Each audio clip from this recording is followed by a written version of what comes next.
Élu, avez-vous déjà senti qu'il y avait quelque chose de spécial en vous, quelque chose qui vous distinguait des autres? Peut-être l'avez-vous ressenti tout au long de votre existence. Cette impression que votre destin n'est pas banal, comme si une force supérieure vous guidait. Si vous visionnez cette vidéo, cela signifie que l'appel vous a atteint. Ce n'est ni une coïncidence, ni un accident. Ce message a été spécifiquement adressé à vous. T'es-tu déjà interrogé sur la raison pour laquelle les autres ne perçoivent pas ce que tu ressens? Pourquoi il y a un fardeau qui semble peser lourdement sur tes épaules? Quelque chose que tout le monde n'est pas en mesure de supporter. La réalité est que seuls certains sont sélectionnés pour réaliser une mission d'envergure. Étiez-vous au courant? Si vous ne faites pas partie de ces élus, il serait sage d'arrêter de regarder dès maintenant, car ce qui est dévoilé ici ne trouvera écho que dans le cœur de ceux qui ont été choisis. Pour certains, ces mots n'auront pas plus d'effet que la brise. Cependant, si vous avez le sentiment d'être l'un de ces élus, si quelque chose en vous vous murmure que vous avez une vocation divine, alors restez. Ce que je vais vous révéler a le pouvoir de changer le cours de votre chemin spirituel. Les opportunités qui se présenteront à toi ne seront pas le produit du hasard. Elles découleront d'un parcours que tu as suivi, même si tu ne l'as pas toujours saisi. L'importance de la confidentialité pour les représentants élus. En tant que représentant, il y a des éléments de votre existence et de votre trajectoire que vous devez garder confidentiels. Peut-être que vous le savez déjà naturellement, mais il est crucial de le redire. Il se peut que les personnes qui vous entourent constatent votre différence. Certains seront séduits par votre éclat, tandis que d'autres, hélas, pourraient y percevoir un danger. Tout le monde autour de vous n'a pas forcément vos intérêts en tête, et tous ne saisissent peut-être pas la voie que vous êtes destiné à suivre. Ainsi, la première leçon essentielle est l'importance de la confidentialité. Ce n'est pas une question de malhonnêteté, mais plutôt de discernement dans le choix des informations à divulguer et des personnes avec qui le faire. Cette capacité de discernement sera cruciale pour votre protection sur le plan spirituel et émotionnel. Il existe des vérités, des expériences et des vulnérabilités qui sont exclusivement les vôtres ou qui relèvent d'un petit groupe. Pourquoi est-il indispensable de maintenir ces informations confidentielles? Car tout le monde ne sera pas en mesure de les saisir. Il y aura ceux qui se moqueront de vous, d'autres qui remettront en question vos capacités, et ce qu'il y a de plus terrible, c'est que certains utiliseront vos propres paroles contre vous. Les représentants élus sont fréquemment mal interprétés, et cette méprise peut être périlleuse. Il est impératif de vous prémunir et d'agir avec prudence dans vos divulgations. Jésus lui-même nous a instruits. Ne remettez pas ce qui est sacré aux chiens, et ne dispersez pas vos perles devant les pourceaux, de crainte qu'ils ne les piétinent et se retournent pour vous attaquer. En tant qu'élu, vous transportez avec vous des trésors de sagesse, de talent et d'onction spirituelle que tout le monde n'est pas nécessairement prêt à apprécier ou à respecter. Il est essentiel que vous protégiez ces dons. Il n'est pas prévu que vous dévoiliez tous les détails de votre parcours ou de vos perceptions spirituelles à ceux qui ne sont pas aussi réceptifs que vous. Il est nécessaire de faire preuve de discernement à chaque interaction. C'est le moment de révéler le premier secret à garder pour votre protection. Secret numéro 1. Préservez vos révélations spirituelles. Vos révélations spirituelles sont vénérées. Il ne faut pas divulguer toutes les idées que vous recevez, en particulier à ceux qui sont spirituellement dans l'obscurité. En tant qu'élu, vous acquérez une sagesse et une compréhension que certains pourraient considérer perturbantes, voire absurdes. Cela ne signifie pas que vous avez tort. C'est tout simplement parce qu'ils ne sont pas disposés à saisir ce qui vous a été dévoilé. Considérez les prophètes au cours de l'histoire. Ils avaient pour coutume de s'exprimer par paraboles ou de dissimuler certaines révélations jusqu'au moment opportun. Pourquoi ont-ils pris une telle décision? Parce qu'ils étaient conscients du poids qu'ils portaient. Divulguer prématurément ces révélations divines ou les partager avec des personnes inappropriées peut provoquer raillerie, persécution et potentiellement des agressions spirituelles. Il faut considérer vos révélations spirituelles comme des trésors. Ces dernières ne visent pas à participer à des discussions triviales ou à assouvir la curiosité d'autrui. Ces révélations sont des cadeaux célestes, conçus pour vous orienter et fortifier votre parcours. Si vous ne les partagez pas avec prudence, ces vérités importantes pourraient être négligées par autrui. Ou même, elles pourraient être déformées et utilisés à votre encontre. Soyons précis. Cela ne veut pas dire que vous ne devez jamais divulguer votre savoir. Il y aura des occasions où l'esprit vous incitera à prendre la parole et vous reconnaîtrez quand ce moment sera approprié. Mais en attendant que ce moment arrive, veillez à préserver vos perceptions avec soin. Ayez confiance en votre intuition. Cette sagesse vous a été accordée par le divin pour une raison précise, l'une d'elles étant de la préserver jusqu'à ce que l'instant et le lieu soient favorables à sa divulgation. Si vous avez déjà eu le sentiment d'être mal compris après avoir partagé quelque chose de profond et spirituel, vous comprenez désormais pourquoi. Le monde n'est pas préparé à tout ce que vous connaissez. Être l'élu n'est pas une mince affaire, et une part de cette complexité découle du fardeau de détenir une connaissance que les autres ne sont pas encore en mesure de saisir. Cependant, ce n'est pas un problème. Votre but n'est pas de convaincre tout le monde ici.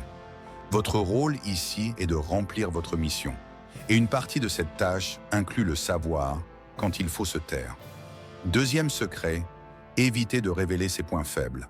En tant qu'élu, il est primordial de préserver vos points faibles, c'est le second aspect crucial. Même dirigé par Dieu, vous demeurez un être humain et, en tant que tel, il est possible que vous traversiez des périodes de doute, de peur et d'épuisement. Néanmoins, il ne faut pas exposer ces instants de fragilité à tout le monde. Pourquoi? Car tout le monde ne vous montrera pas l'empathie que vous espérez. Effectivement, certains n'hésiteront pas à exploiter votre vulnérabilité pour vous assaillir, que ce soit sur le plan émotionnel ou spirituel. Nous habitons un environnement où l'énergie est considérée comme une ressource. Si vous exposez votre fragilité à des personnes mal intentionnées, il se peut que vous finissiez par être épuisé. Les entités spirituelles nuisibles sont bel et bien réelles, et elles sont attirées par l'éclat des élus, non pas en raison de leur vénération, mais dans l'intention de le réduire à néant. C'est la raison pour laquelle il est crucial d'être extrêmement prudent quant aux individus avec qui vous divulguez vos réflexions les plus personnelles et vos instants de vulnérabilité. Il existe de nombreuses personnes dans le monde qui afficheront une attitude amicale, mais qui, une fois que vous aurez le dos tourné, parleront en mal de vous. Ce sont ces individus qui, si elles prennent connaissance de vos points faibles, ne manqueront pas de les utiliser à leur avantage. Je ne suggère pas que vous cachiez complètement votre humanité. Nous avons tous besoin de relations sincères, et il existe des personnes qui se tiendront sincèrement à vos côtés pour vous apporter leur soutien dans les moments difficiles. Toutefois, ces personnes sont rares et difficiles à trouver. On ne les trouve pas dans la masse. Elles émergent grâce à la prière, aux conseils divins et aux épreuves. Vous ne devez pas donner votre cœur à n'importe qui. Apprenez de la sagesse contenue dans les actions de Jésus dans ces derniers moments. Il n'a pas montré ses peurs et ses angoisses à la foule. Il n'a amené que ses disciples les plus proches pour partager sa douleur. Même dans ces moments de grande vulnérabilité, il a compris l'importance de garder certains aspects de son être privé. Appliquons cette leçon à notre propre vie. Ne partagez vos difficultés qu'avec ceux qui se sont montrés dignes de votre confiance, mais protégez votre sanctuaire intérieur de ceux qui chercheraient à utiliser votre douleur à des fins personnelles. En tant qu'élu, votre mission divine est unique. Les révélations et les vulnérabilités que vous portez en vous sont sacrées et ne sont pas destinées à tout le monde. Alors que tu poursuis ton chemin, souviens-toi toujours que toutes les oreilles ne sont pas prêtes à entendre ce que tu as à dire et que tous les cœurs ne sont pas prêts à comprendre ce que tu partages. Protégez ce qui vous a été donné et gardez votre esprit avec la sagesse de savoir quand se taire. Troisième secret, protégez votre énergie comme un feu sacré. Parlons maintenant de quelque chose de vital sur votre chemin, votre énergie. Avez-vous déjà eu l'impression que les gens sont attirés par vous, comme s'ils sentaient quelque chose d'unique en vous, quelque chose qu'ils ne comprennent pas tout à fait? Ce n'est pas une coïncidence. En tant qu'élu, votre énergie a une vibration distincte.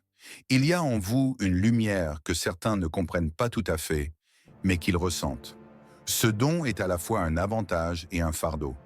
Votre énergie est la force qui anime votre objectif divin et vous permet d'avancer dans votre mission.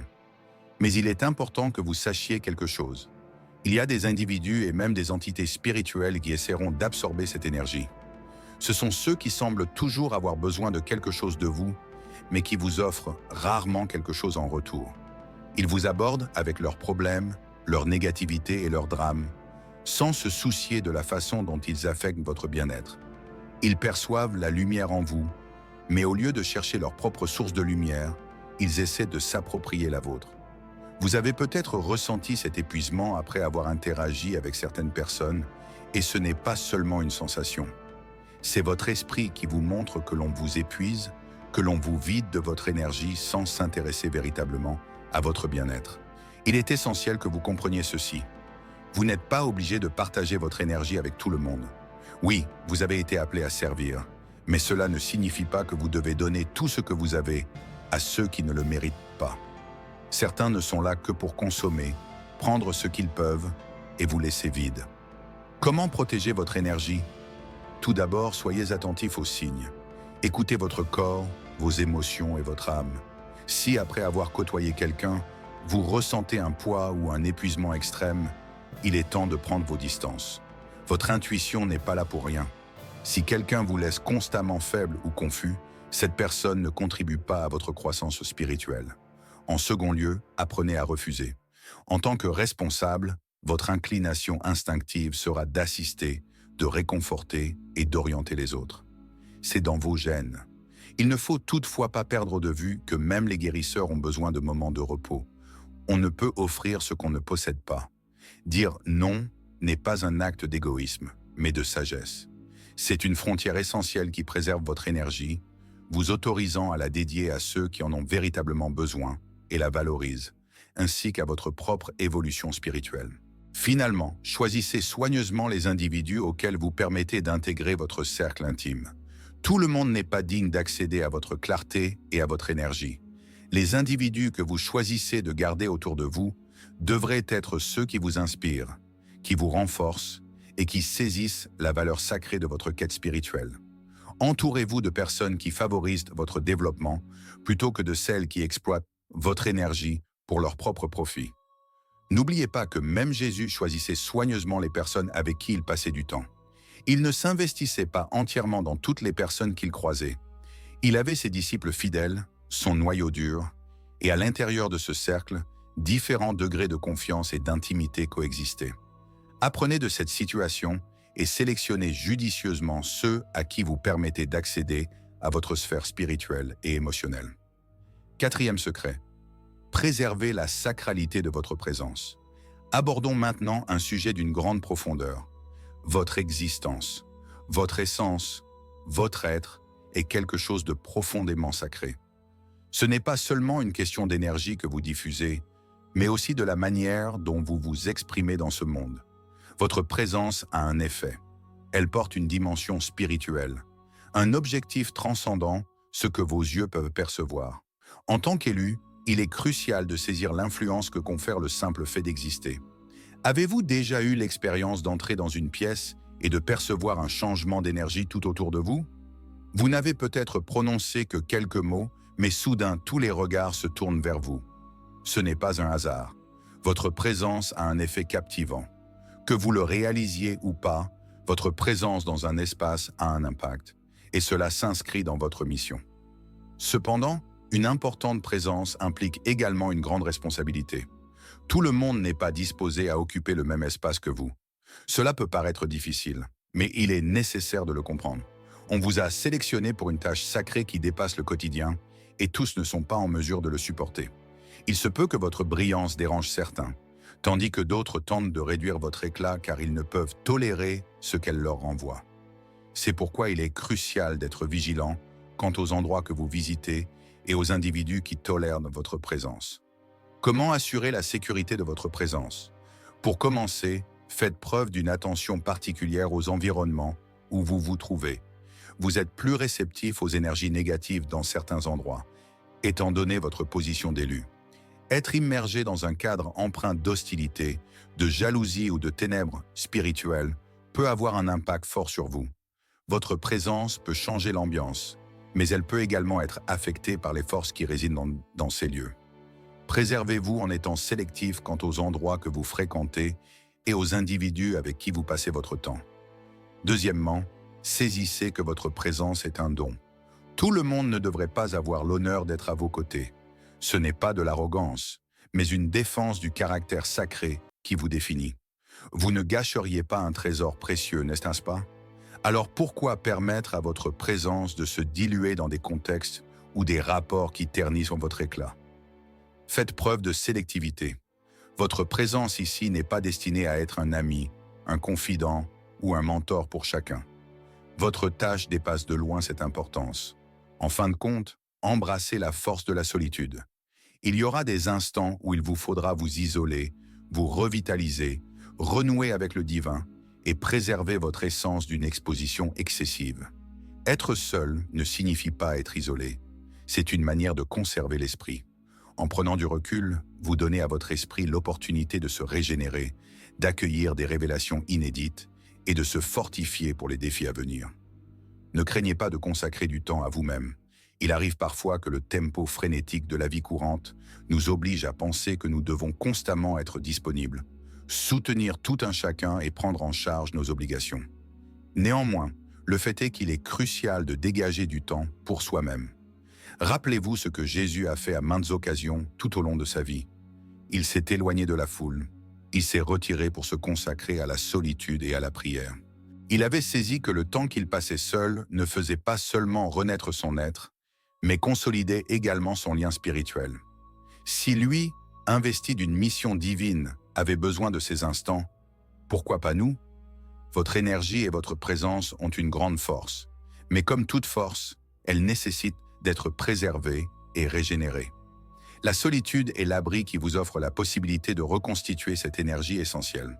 En tant qu'entité sélectionnée, votre éclat et votre vitalité constituent vos biens les plus précieux. Elles constituent le fondement de votre puissance spirituelle et de la mission que vous êtes destiné à réaliser dans ce monde. Toutefois, elles peuvent également être vulnérables si elles ne sont pas entretenues de manière appropriée. Si vous ne préservez pas votre énergie et votre présence, vous pourriez rapidement vous fatiguer. Il est crucial de savoir établir des frontières pour préserver votre équilibre. Toutes les personnes ne méritent pas d'accéder à votre énergie et tous les environnements ne sont pas bénéfiques pour votre développement. Il est crucial d'être discriminant sur les endroits que vous sélectionnez, sur les individus à qui vous permettez de s'approcher de vous, ainsi que sur les instants où vous décidez de vous éloigner. L'exercice du discernement ne se limite pas à la sagesse. C'est également un moyen de préserver votre mission. Dans les moments de tension, la solitude se transforme en votre complice. Ce n'est pas une question d'isolement, mais de conservation. C'est en prenant du recul par rapport au tumulte extérieur que vous arrivez véritablement à prêter l'oreille au conseil céleste, à vous recharger et à revenir avec une vigueur renouvelée pour la poursuite de votre cheminement. La force du silence. Dans un monde tumultueux et exigeant, le silence se transforme en l'un de vos plus précieux alliés. Il n'est pas question de rester silencieux en permanence, ni de mener une vie cachée. Il est plus question de savoir quand il faut s'exprimer et quand il vaut mieux se taire. Les grands maîtres spirituels s'exprimaient fréquemment avec parcimonie, ayant saisi que le silence possède une énergie distincte, une énergie divine. En restant silencieux, surtout lorsque l'environnement attend une réaction, vous pouvez prendre le contrôle de votre propre énergie. Le silence est un bouclier. Face à la critique, à la provocation ou au jugement, il n'est pas toujours nécessaire de répondre. Parfois, le meilleur moyen de préserver sa tranquillité est de ne rien dire. Dans ces moments-là, le silence n'est pas une faiblesse, mais un moyen de maintenir votre intégrité et de protéger votre esprit des influences extérieures. Toutes les batailles ne doivent pas être menées. Il n'est pas toujours nécessaire de se défendre contre toutes les attaques. La sagesse consiste à savoir quand il est temps de se taire et quand il est temps de parler. Ce faisant, vous protégez ce que vous avez de plus précieux, votre énergie et votre paix intérieure. Réfléchissez à ceci. Jésus est resté silencieux face à ses accusateurs.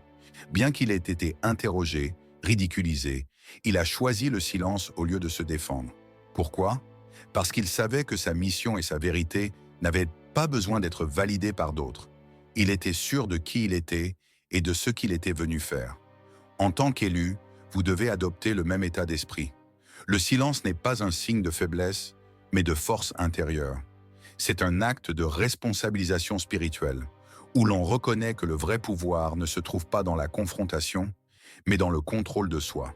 En choisissant le silence, vous reconnaissez que vous n'avez pas besoin des applaudissements et de la compréhension des autres pour suivre votre chemin. Si ce message vous a touché et inspiré, je vous invite à vous abonner à la chaîne pour recevoir plus de contenu qui renforcera votre chemin spirituel. N'oubliez pas d'aimer cette vidéo si vous avez senti que cet enseignement résonnait en vous et commentez ci-dessous avec le mot lumière pour qu'ensemble nous puissions continuer à partager cette énergie positive et grandir dans notre mission divine. N'oubliez pas que votre voyage est unique et que chaque pas que vous faites est le reflet de votre puissance intérieure. À bientôt dans la prochaine vidéo.